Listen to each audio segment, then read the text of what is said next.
असतील की हा अमक्या जातीचा आहे, तो तमक्या जातीचा आहे, तो फलाण्या जातीचा आहे, तो श्रीमंत आहे, तो गरीब आहे, असा विचार करत असतील. उपदेश देताना, गुरुमंत्र देत असताना तो विचार करत असतील का बाबा? शिकायचं बाबा. संत विचार करतात का? कधीही संत विचार करत नाही. संत फक्त तुमच्या अंतःकरणातली श्रद्धा बघत असतात, लक्षात घ्या.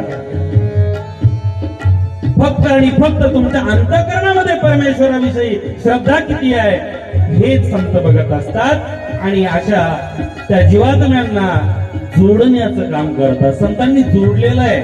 संतांनी कधीच कोणाला तोडलेलं नाही. आम्हाला परमेश्वराजवळ जर जायचं असेल ना तर संतांची भूमिका आम्हाला लक्षात घेणं गरजेचं आहे. जातपात बघत नाहीत, श्रीमंती गरिबी बघत नाहीत, मग म्हटले गुणदोष बघत असतील. गुण दोष याती न विचारी काही, गुण दोष याती न विचारी काही, गुण दोष याती न विचारी काही, गुण दोष याती न विचारे काही.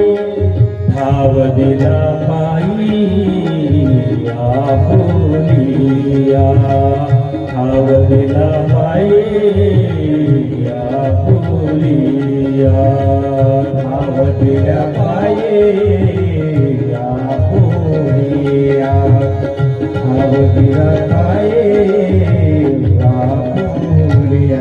संतांमध्ये कुठलेही गुणदोष बघत नाही, फक्त आणि फक्त श्रद्धा बघतात, लक्षात घ्या. आणि म्हणून त्यांना जो न्याय दिलेला आहे ना तो योग्य आहे.